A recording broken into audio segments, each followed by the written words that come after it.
Fallait à Roki Koyemba T. Fallait abandonner Bibi 4 fois et Simbité. Et ça a été décidé cette nuit-là. Fallait ça la playback. Alors les gars en question, Gauthier CI, pour nous vraiment, c'est comme si Azaki a un problème à Moutou. De deux, il ne s'agit pas de Vivendi. Je mets dans ces défis. Tous on a besoin d'un contrat. Oh, il y a un logo à Vivendi. Oh, fallait signer dans Wezate. Alors, il y a un contrat où il y a un logo, il y a 9e jeu représenté par e-proxy. Et c'est le seul contrat qu'il a.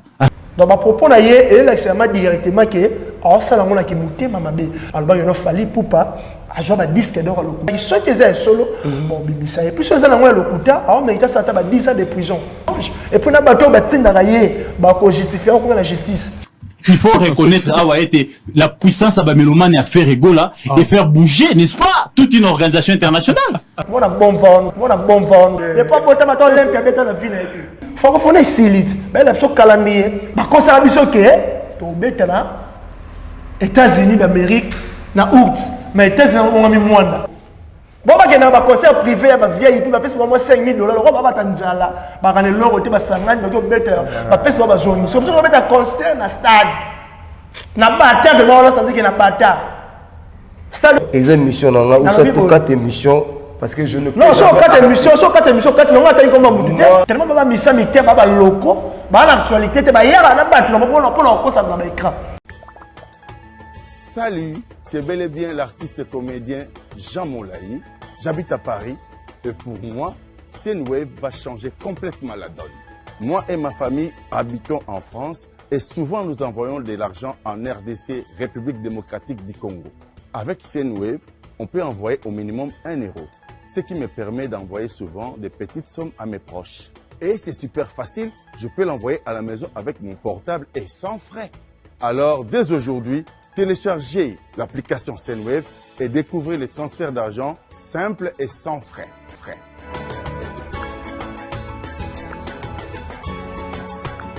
Grâce au code promo Congo Mokili, vous pouvez bénéficier de 10 € lors de votre premier envoi.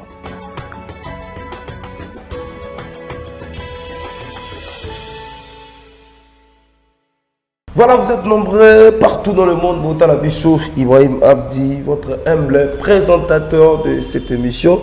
Par rapport à l'actualité, Bandeko Information, Izalagi déjà.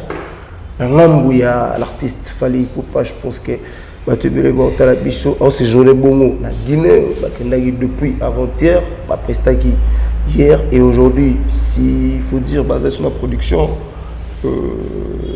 Les barreaux dans la production Souka pour que continuer d'autres activités, mais aujourd'hui par rapport à l'actualité, tout ça, Namoko Yaba Warrior. Quand je parle Moko Yaba Warrior, c'est le président Yaba Warrior. Donc Yazara Bundaka, Pomba Swag Abundaka, avec lui on va essayer de décortiquer cette émission, pourquoi pas de parler vraiment l'artiste Fali pour pas à zapper parmi les artistes où on sait la vérité, il y a République démocratique du Congo ici et ailleurs. Voilà pourquoi tu peux faire bon par rapport à la rumeur où ils ont passé mon Mboka Gauthier c'est l'artiste Fali Poupa à Kangisaki. Je pense que nos moments tout le banabino neko les lokaka azako kende bongo parquet et prison plutôt parce qu'elle a déjà parquet azako kende bongo prison. Voilà pourquoi toujours pas information parce que nous c'est vraiment l'information. Voilà pourquoi tu comptes à la source tu veux un peu au sol na moko ya ba warrior avec un peu au sol comme ça bino bato bo talabiso. Mais avant de commencer cette émission Arnaud Lazara bongo na Sima la caméra et puis Sims Essele, Anel Kabafosset, Tobosana Rate Batu Bele Batala Rabiso, il y a Aline Wimba, le premier partenaire de cette émission, Tatiana Bitono, Dr Jackson Lubanga, la Bosana Rate, Olivier Doumou, Namambouya Brazzaville, l'honorable Gaëtan Kodia, Tobosana Rapete, Tobosani Pété, Augustin Nzembe, toujours la Brazzaville. Et puis tout beau sanitaire les sous chez la Kibouila il y a biso depuis Paris.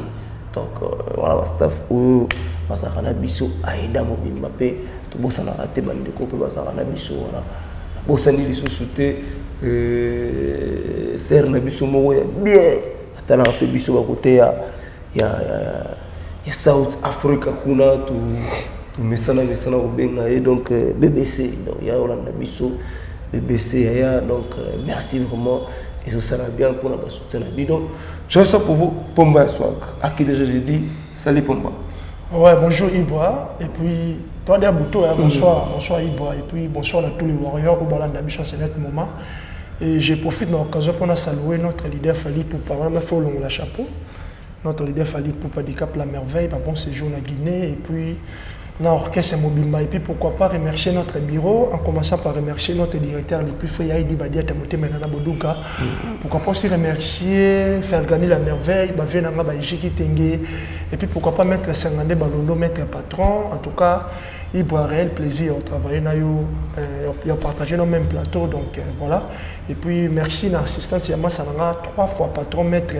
Donc voilà, mais tous les et puis voilà, Pomba Swag, relate-nous un peu, qu'est-ce qui se passe dans l'artiste, tout qui Congo artiste, et quand il se bongo, Ndeko Bisso Gauthier, ou Athénaï ba propos na bossolo politique, il y a un atelier, je pense que Arnaud va nous balancer quand même cette vidéo. Et pour la réaction, d'abord, vous avez dit Kangi Ndeko Gauthier. Bon, réaction, on fait bien, parce que mon na Congo, tout le monde s'arrête dans la bateau trop. On m'a fait le wallet. Pour mon question, il faut répondre bien par rapport à une douce, à comprendre mon tour là-bas. Mon question, c'est une question, mon Ibois, bisous na Congo. Tu es la valeur à m'outer, tu vois. Au moment où l'artiste a le droit de faire pour pas ceux qui n'ont pas payé, comme d'habitude, il y a des gens qui respectent la carrière. Ceux qui même n'ont pas Abidjan ou qui n'ont pas Cameroun, tu vois que les Congolais respectent la carrière pour pas. Parce que au moment où Fali Poupa, les artistes normalement il faut que la Congo soit fier d'ailleurs. Parce que grâce à Fali Poupa, tout le monde a mambo, tout le monde a la musique, grâce à Fali Poupa, tout le monde a merveille. Au coup de ce il y a des images, il y a des preuves où ils allaient. Alors les gars en question, Gauthier CI, pour nous vraiment, c'est comme si il y a un problème à tout. Dans ce sens, parce que quand tu passes à la télé, on a un mensonge. Et puis, on a un combat artiste dans 4 ans. Parce que ce qui est à propos de l'émission dans Israël Moutombo, tu vois, au moment où il y a un propos, ce n'est pas bon. Donc, ma propos na ye et là c'est directement que ça la mona qui monter mamabé parce que alobaba n'importe quoi et puis alobaba buzoba mobwe oyo va même notre côté les reté que non Fali Poupa donc il y a quoi a quitté sa carrière à Fali Poupa parce que moni et l'homme sous rosa to ça l'émission tango lo balikambo il faut ça na ba argument et puis il faut ça na ba vérité que les kambo na lo ba si réellement c'est solo mais il y a alobaba buzoba et puis na babuzoba oya lubaona asima ba propos na ye yango lokoya ba ikazana raison parce que aloba a raison aloba ye azana équipe na ye o à travailler na bango alors comme ça comme tellement ça a raison a que la justice comme ça ala qui ça ba raison na ye oya personne qui ceux qui est solo bon bibisa et puis ceux ça na moi le kuta a mérité ça ta 10 ans de prison voilà tout pour Vivendi de créer ba bon, Vivendi, et puis à part Vivendi, il faut préciser. La prison de Oiseau Lucas, ça là, peut-être je ne sais pas, mais. Il y a une chose qu'à part Vivendi, il avait tenu des propos qu'il fallait pour pas jouer un disque d'or à l'hôpital. Donc, il y a mon coach CI, alors devant il y a des images, même ceux qui ont disque d'or, alors il fallait pour pas jouer un disque d'or à l'hôpital. Apparemment, pas en preuve, non, ça rappelle. Quand c'était oui, quand c'est la justice. Alors, c'est la justice. Au moment où on a une information, il y a qui suscité, à un zoba, ma elle était. Ah, ma elle a terme qui était. Parce que, oui, mais il faut aller au bongo. Parce que comment ça fait quand toi tu passes à la télé, artiste le roi Fali Poupa, ou le mademoiselle Kouta, ou le des migrants qui t'a carrière à Fali, c'est dommage. Et puis on a bateau bâti d'arayer, bah qu'on justifie encore la justice. À ça on a des preuves notre le bana, à ça on a des informations sur le. Oui, à que la justice, à mon histoire comme ça, tout le monde a mon la maman sur le besoin le Kouta tout bon ceux qui le salis que non la raison. Donc il y a déjà prison sur la raison papa. Donc il y a boloko. Ako kende na ebet. Ako kende tazo kende déjà parce que ako bimko se dégager pèse. C'est moi la preuve. On veut bien bon ça dans moro. Toi on a pays d'état de droit. Toi on a l'état de droit. Attends nous avons besoin de salaire mabé. ceux qui ont fondé, ceux qui ont semblé m'emballer, ceux qui ont raison. L'État a condamné, ceux qui ont faute, ceux qui ont fautif, bon condamné, c'est toujours comme ça. Alors pour la dossier il faut attendre le roi de la justice bongo à la kissa na bazuzi ke mambo le baiser solo to le voilà. Tu évites que je pense que tu aussi quand même l'autorité compétente mais un peu au là quand il y a des ceux qui ont tort ou raison. Il y a déjà la tort parce que maman loba donc tous les ceux qui parquet ou lâcher on lâcher on lâcher on moni pour lâcher ça passe parce que bango basa ba genre bateau yo ba sangana pour battre la carrière à Fali on dit que les gars na mboko mamu na mona wakala kisasa na chaka kisasa na mona mamu na kisasa moni Fali pour pas na senga na bateau même quand on perd de Fali pour pas na mboko parce que vous comprenez la valeur à Fali mais comment ça fait un journaliste ya na Robert na peut-être na utiliser terme nini bo sangana bateau pour ça la mission pour critiquer Fali c'est dommage si on n'est pas critiquer Fali qu'est-ce qu'il gagne ma gagnera nini j'ai un journaliste qui journaliste moko mais à ça journaliste non pas bien un journaliste à ça journaliste quand on non voilà dans la salle ma politique mais les gars la biche à omane bango tout bango ba salle mission pour critiquer Fali donc ba propos ya tena yuana parce que maintenant tout ça la mission boya on a ça yo de tout ça la mission boya faut ya na ba argument oh exact non un jour ça il va kangio ok la justice le baguette là on a le besoin vrai c'est sur le côté c'est vrai alors il y a le roi a la raison selon il devant parquet à la kissa na bazuzi ke mamba le baguette le côté c'est solo voilà c'est toujours pomba soit gros talabiso je pense que partout na bandela bongo le vrai donc il y a les Mwimba na Paris kuna et puis Tatiana Bitono Talabiso, vraiment un grand merci à vous parce que vous soutenir Bisso et ça la bien alors Manze Kula Queen donc voilà moi c'est mon thème il y a Pembe mon thème Boboto il dit vraiment ko Kabola na Batu voilà pourquoi to Bossana a été Bruno Lubika bon propre Fina Bisso vraiment un grand merci nayo. Bon, mais l'artiste a gagné Guinée comme information. Tu peux retenir combien de temps, tout le monde va concert, va balancer les bijoux quand même quelques éléments où l'artiste Prestaki dans la Guinée, il sera de retour dans combien de jours ou dans combien de semaines, je ne sais pas. Bon, bijoux vraiment, dès que tu as boué, tout le monde a la fière, la Fali. Parce que moi, na question tout le monde a parce que moi, les artistes c'est belé depuis francophonie les cas. On y a pas l'autre fois. Na bête là ma solo bolo ba francophonie belé francophonie parce que les artistes c'est belé ba bien belé la francophonie. Parce que le francophonie ici là bas la personne ba calendrier. Artiste c'est belé. Ba bien belé la francophonie. Mais artiste c'est belé ba bien belé la francophonie. Francophonie fula bango. Mais surtout ba ouais c'était na bête francophonie na bête.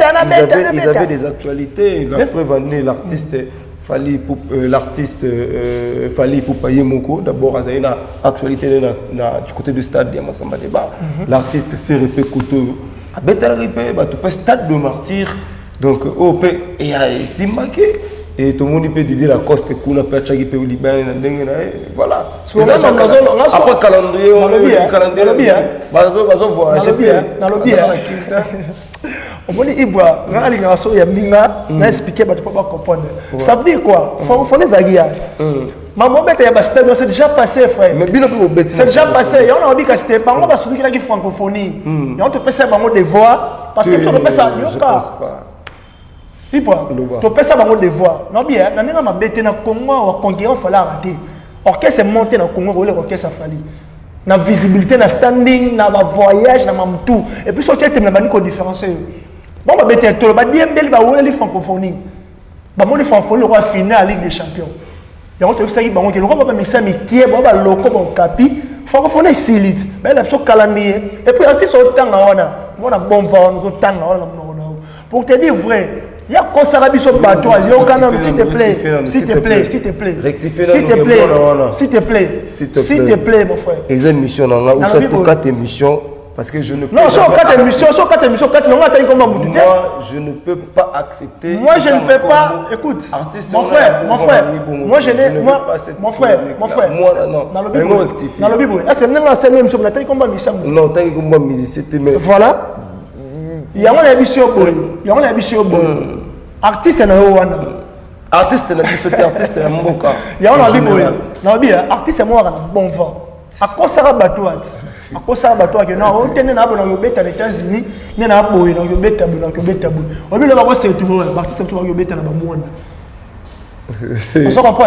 C'est tout fait dans le monde parce que on est bango, il y a une belle qui va la francophonie. Il y a mon truc qui bango, pendant la seconde, on va mettre mais qui est bon, francophonie l'équipe. Non, non, artiste, on a bêta dans le monde. T'as la degré. Parce que yo conseille pas tout le monde. Production. Il y a dans l'hôpital, yo ka. Non, tout le monde est production. Moi des production, mais ce que là c'est bon, on va pas y ligne. Naga caché mo bo supposons, tu peux tout ça l'exemple mo bo analyse. Naga il faut que nous metta na France ou na pays mo Europe quelconque, tu vois. Naga o metta peut-être dans monde qui caché à Mwanda et aux ala bien. Collègue caché à Kuna. Yo na mo préféré parce que Mambolo Bel est carrément impossible. Et tu vas la TP, tu vas la jamais. Parce que quand tu parles de France, quand on va France, la France, il y a des salles et puis les pays vont être au Congo. Quand on a écoute, mais tu m'as posé la question, laisse-moi si l'état de te répondre. Pour nous faire comprendre, il n'y a pas que la France. Il y a aussi d'autres pays. Au pays, on a Schengen. Au pays, on peut mettre par exemple à Madrid. Ce qu'on a dit, c'est impossible dans ce sens. Parce que premièrement, quand on est les bananes à Madrid, premièrement, ça va condition de la procédure. Il faut message à visa, il faut message à billet, il faut message à loger. Un film de moment là, on a vu le monter. Moi, des avantages que les gars France et que les gars Espagne. Est-ce qu'il y a un monde dans nos olobana? Il y a un monde moi bien vraiment là qui toko vraiment ça de ça la monde dans le monde oyo yibi. Il y a des salles VIP aussi. Et ça la VIP peut comparer au stade à Porto papa. Moi je parle pas du stade. Attends la salle casse. Attends la salle. Il y a aussi une salle bien là. Normalement la salle la monde oyo yibi. Tant la salle la monde oyo. Ogo chamboka na wana eza distraction ya on ça bino ya moto zolo baboye te ko chapanga la question te ibwa ko chapanga la question te tika na répondre batu oui bah que na Mwanda c'est notre pays oui est-ce que ko payer il y a des salles bio ibwa bon ngai na négliger mam ozolo bangano on ngana lo bangano to se comprendre te na sens nini ngana mina le lomo mo ko bebele ozongulu atone pour na le lomo mais ka yo mo na comprendre te ya wana biso boye ba artiste wana ba ganga ki ake non nde to beto yo beta les États-Unis ba beta les États-Unis na mwani ba beta les États-Unis na août na 8e mois. Mais l'autre on a septembre. Les États-Unis ont mis Mwanda. Tant que la peut comme artiste. Tant que la peut comme. Mais moi na fallu papa. Le niveau na bana on na tiki toko boye ma otana non na lati. Na tiki toko na otanga artiste moi mkia na bon fata yo. Mais bien mon examen tu bonne ni. Moi va na bo mo lobela ba warrior na tiki toko na tiki toko bona otanga ba kuma artiste msu. On se comprend. Moi tu as la vérité dans le sens que l'artiste on va consacrer biso parce que moi va ta lokuta, ba mensonge. Tellement ba misa mité ba loko. Bah l'actualité te ba yara na battre na pour ko sa na écran ba ko sa biso ke to betana États-Unis d'Amérique na août mais États-Unis on a mis Mwanda et puis te non mon biso na complexe ba na moto pesa ki date to besa yu arena le 25 novembre yo ba mimi mo bi mete ke non oh c'est moi loco a ko betana na Bexi na Paris le 25 novembre tu la fallu libérer ko yonte mais est-ce que quand même le 25 on bon on ba betana le 25 na Abidjan complexe. Je n'ai pas fait le midem dans Bétana Yuri Arena. Il va se faire un petit garçon à tête à lui. Toi, papa, toi. Non, pas le mouton. Il va se faire un petit garçon à tête. Merci, vous êtes nombreux à nous. Il va bon, il y a la carte sur tête, ma bête. Il y a la carte sur tête. Il prend la carte sur tête. Au moins, biso ba niveau na biso, niveau falara na ba couronne ba aigle. To ko fana na ba crambo to beta ba mise, ba masolo ba mise mikie. Ba ko beta masolo fali parce que na ba actualité. Artiste yo tanga na de pas monter ma beta olympiate. De pas monter ma trela beta Bexi. C'est ce qu'on a fana TV monter na ba petro na ba gouver, ba le na ba TV ba finga afali. Au moins tu va plus sur ça les ala. Hein? Voilà, merci. Il faut un petit gouffre, TV, parce que pour ton information, Pétion a gouffre, c'est un sorcier. Pétion a vraiment la yolo, la méthode du solo, t'es pas. Là, pour la bleu, voilà. Parce que la TV, il passe à la télé pour inciter Fali. On a pas artiste, il n'y a pas de temps à l'Olympia, la ville. Franchement, je te dis vrai, na olingate autant comme moi battu parce que d'ailleurs il est en train de changer sur le on s'en a la bicho. Voilà, vous êtes soit voilà, je pense que Bozal toujours révélé pour la bicho. Donc on est lentement vers la fin de notre émission. Pour ma soeur, il y a bicho à part voyage en Guinée équatoriale. Il y a aussi d'autres voyages. Tu veux aller dans la bandale d'abord avant d'aller au banda. Na pèse d'abord mes sincères condoléances na tous les warriors et puis mes sincères condoléances na famille avec Venapso Gauthier Wing. Merci. Venapso Gauthier Wing que son homme repose en paix. Bana banda tozana matanga tocho kufela Venapso Gauthier Wing. Donc mes sincères condoléances na famille na yé et puis na notre président Fali Poupa. Donc voilà et puis pour nous préciser tu beta bon conseil na bandal faut tu beta masola bandal. Depuis qu'il ça c'est la toute première fois que tu as dit pembe à suivre un concert. Et puis il fallait annoncer concert on a là 2 jours avant l'événement. Ni spots, ni panneaux publicitaires, ni publicité na TV, mais dans 3 jours, net concert les dimanche et après ce message jeudi. Avant concert 2 jours avant. Après ce mois de tout balade à pembe et puis tu balade pembe. Nous tu colons ça les matin. Et puis souvent on s'arrête plein on s'arrête. Batba yoki banzembo batba yoki mélodie tala batba olela na podium na masala mona ebia na zandu obi no wana azo mabela poussière ami sopia na nzoto masala na zoko ebi ala petite mo bo pesusu amoni fala zo lela ya osakalate sko be mo so mo mtape sara fali ba bilengi wana mtape sara fali to aki na bandale plein osakalate sko ka mini choyo to esi na baloko ba kengela kisasa ne ba mesana okengela so to beta na Guinée to beta ida lobby na stade plein osakalate Guinée tombé en Sarah. Guinée que non, parce qu'il y a présent Guinée, avec sa relation artiste et donc il fallait me tabeta. Et puis tu mets dans stade. Guinée, papa, tu mets dans Guinée. Guinée on va dans monter, parce que Guinée équatoriale. Mais Guinée. Yo Guinée on va dans Guinée monsieur président avec ça va acheter moi 5 000 $, ba ke mba. Mais ça là, tu dois bien gagner. Tu as besoin de combien de choses mettre dans le continent, il faut mettre dans stade, il y a plus moko. Bon, il y a un concert privé, il y a un vieil, il y a $5 000, il y a un Tanzala, il y a un loro, il y a un Sangan, il y a un zone. Si on met un concert dans le stade, il y a un bâtard, il y a un bâtard. Le stade de Betsa, il y a un championnat minime. Mais si on met un stade plein, nous allons voir les images aussi des stades et on s'en a bien pour cheater. Pour cheater, pour tout comme on a vu ça.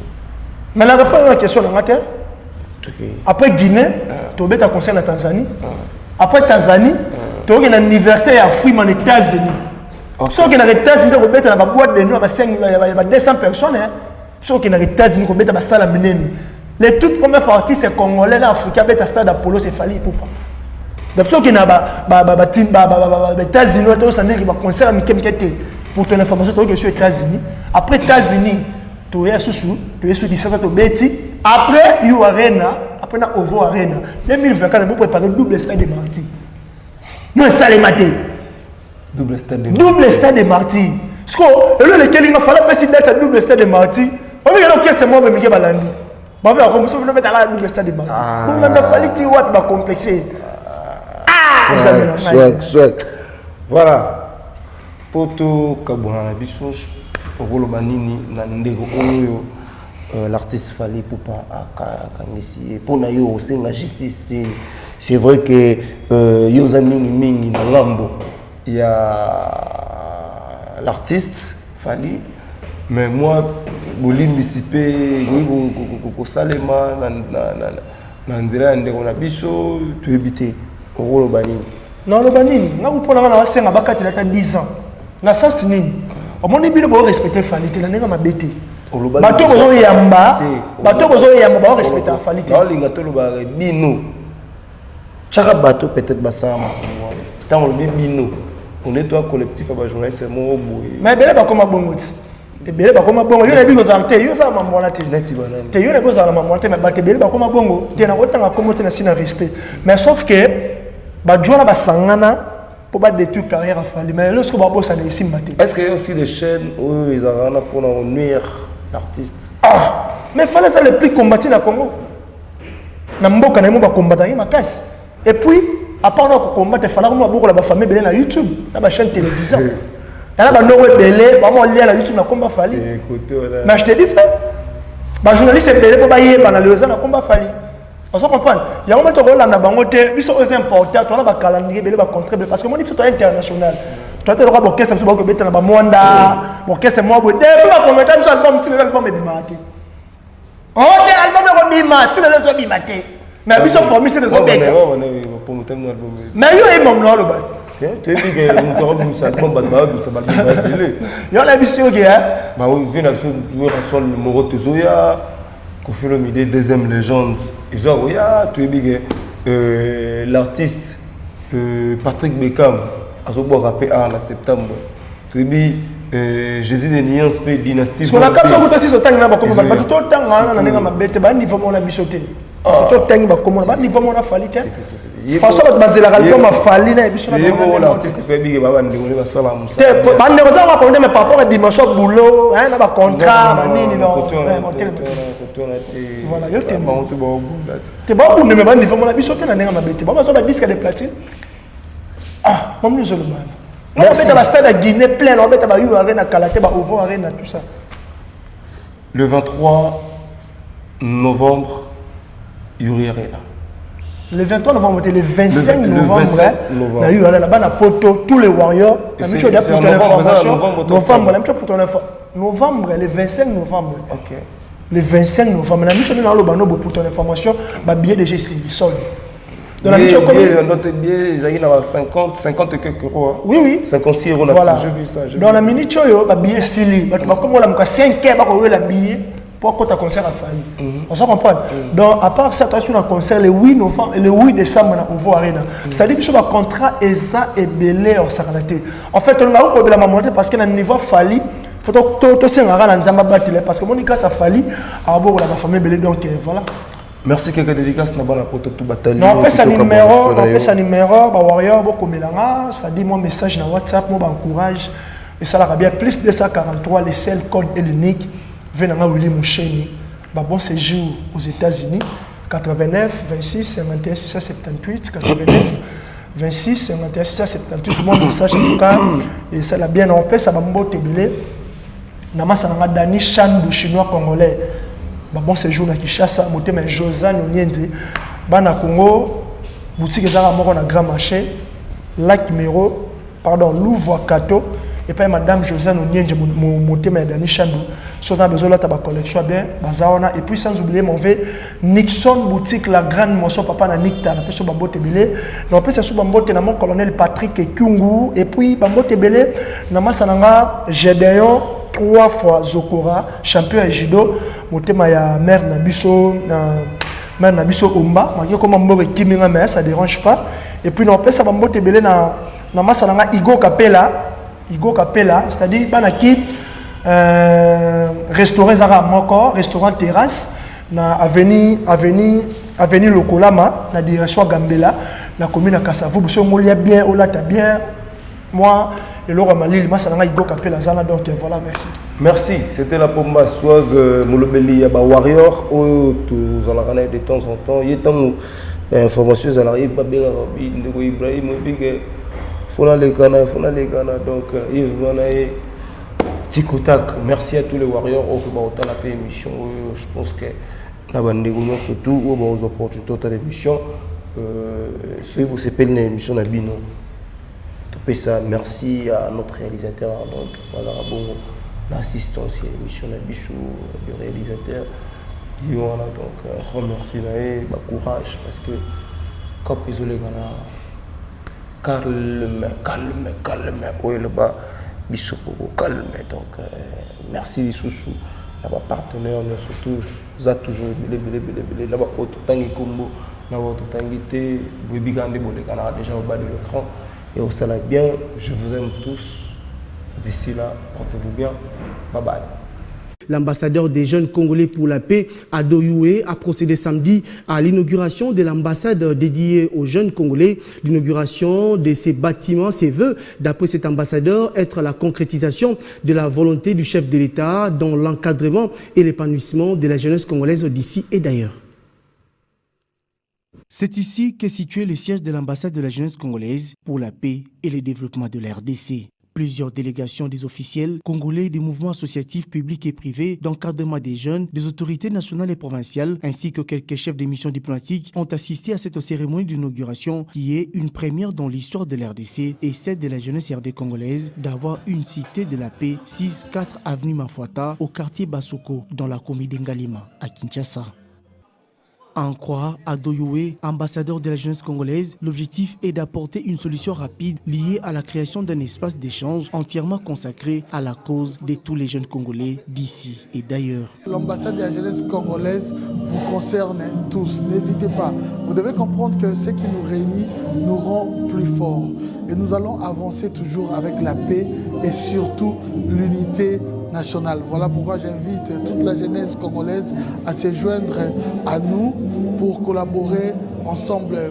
Moi, je joue juste ce rôle de médiateur et le rôle d'avocat. Je serai là pour vous et je me donnerai corps et âme juste pour vos préoccupations et vos problèmes. On sera là. L'avenir de la République démocratique du Congo promet meilleur et cet avenir est beau. Et nous allons construire tous ensemble l'histoire de ce beau pays, la République démocratique du Congo. D'après les invités, l'inauguration de ces bâtiments se veut être la concrétisation de la volonté du chef de l'État, Félix Tshisekedi, dans l'encadrement et l'épanouissement de la jeunesse congolaise.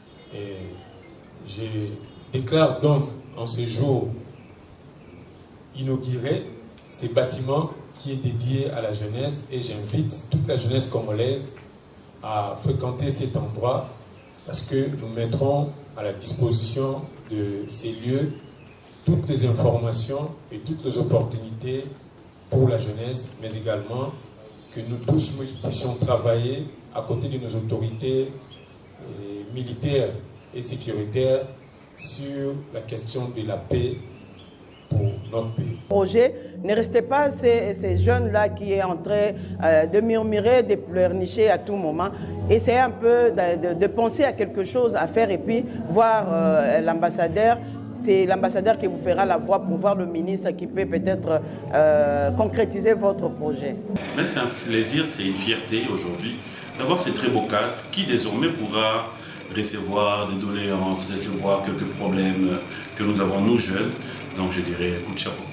Depuis sa nomination au rang d'ambassadeur de la jeunesse pour la paix en RDC, ce digne fils du pays se démène grâce à l'action coordonnée du ministère de la jeunesse à faire les lobbying et plaidoyer pour l'épanouissement de la jeunesse et son implication dans les processus de prise de décision dans les institutions étatiques.